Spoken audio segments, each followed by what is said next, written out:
O presidente Lula não deve ir à posse de Donald Trump. Já o republicano declarou hoje que levará adiante o plano de deportação em massa nos Estados Unidos. Quem analisa esse cenário é a doutora em Direito Internacional, Priscila Caneparo. Tudo bem, professora? Muito obrigado mais uma vez pela participação na programação da Jovem Pan. Bem-vinda.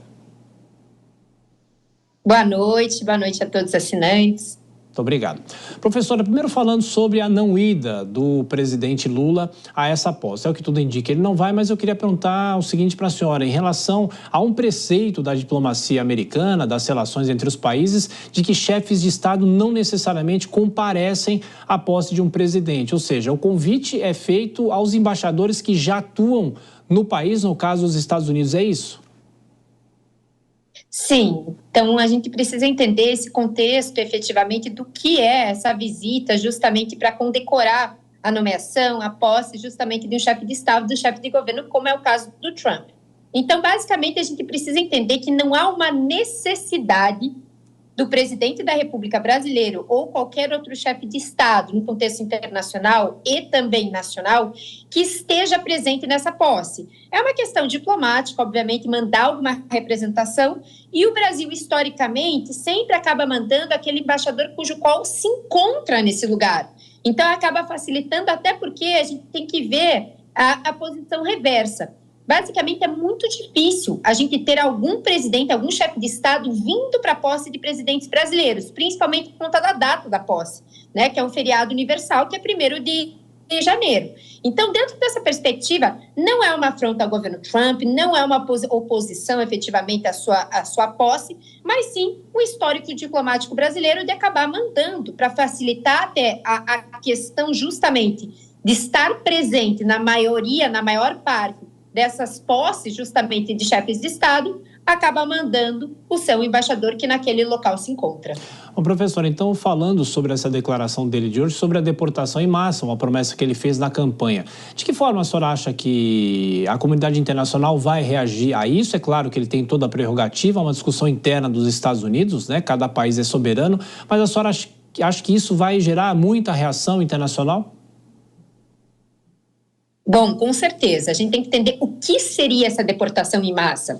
Primeiro ponto, né?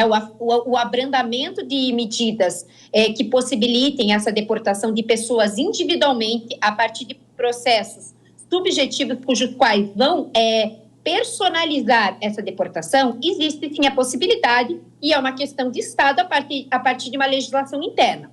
Porém, se for uma deportação em massa cuja qual ocorra a partir da falta de individualização, ou seja, da falta de um processo para ver justamente se essa pessoa se encontra em uma possibilidade de situação irregular dentro dos Estados Unidos, isso é configurado como um crime contra a humanidade previsto no artigo 7º do Estatuto de Roma do Tribunal Penal Internacional. E aí, com certeza, ainda que os Estados Unidos não façam parte desse Estatuto de Roma, vai existir um levante internacional contra essa deportação em massa. O que eu não acredito que é o que o Donald Trump está possibilitando, está projetando.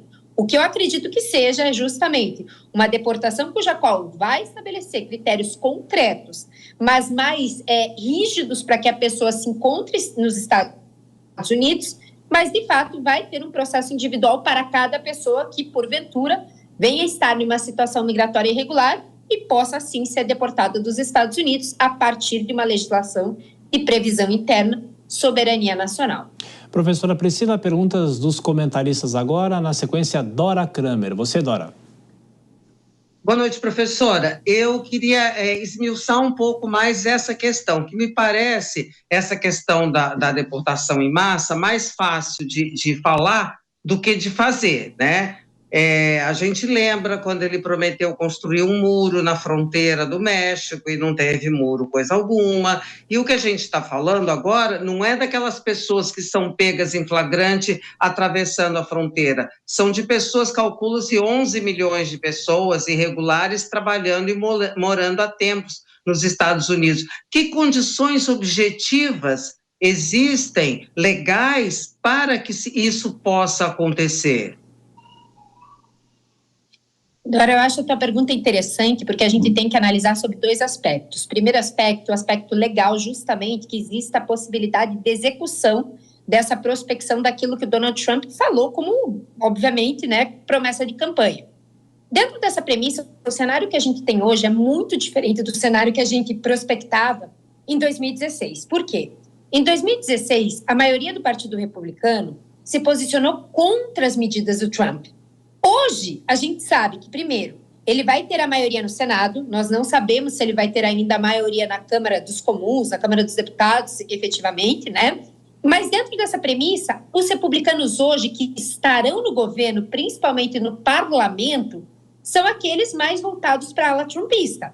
Então, fica mais fácil, sim, dele executar aquelas medidas cujas quais ele prospectava em um aspecto de eleição.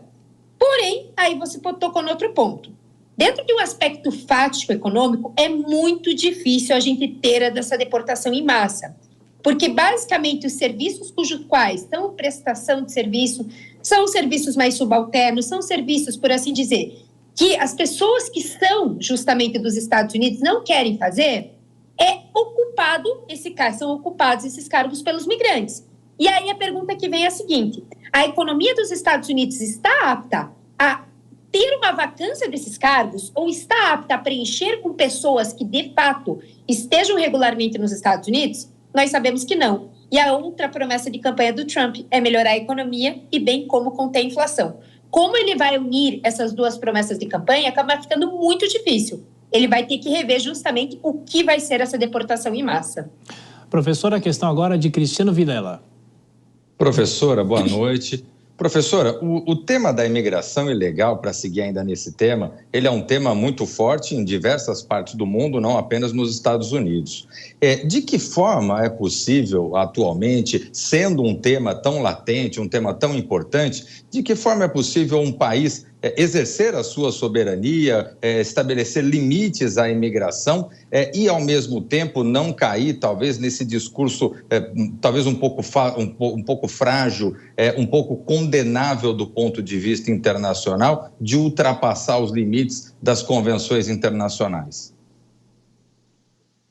Bom, vamos lá. Vamos entender o que é deportação aqui.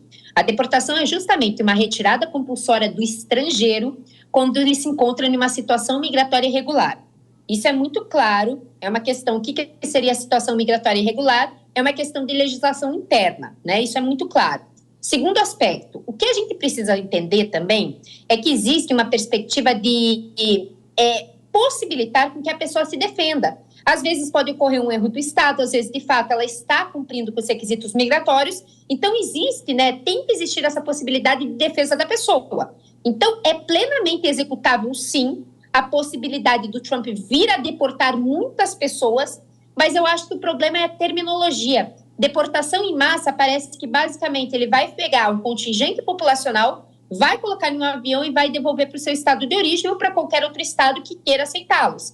E não é isso que é essa deportação em massa. A deportação em massa é justamente uma fiscalização mais robusta, mais efetiva daquelas pessoas cujas quais podem estar em uma situação migratória irregular a partir de um processo.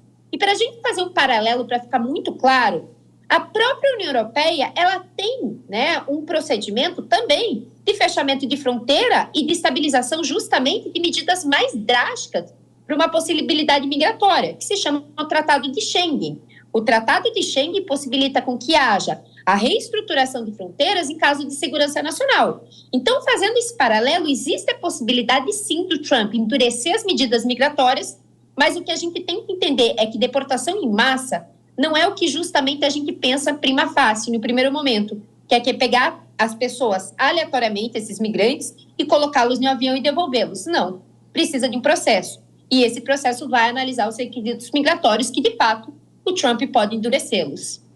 Análise da doutora em Direito Internacional, Priscila Caneparo. Professora, muito obrigado mais uma vez pela participação na Jovem Pan. Bom fim de semana, até a próxima. Obrigada, boa noite. Até logo, boa noite.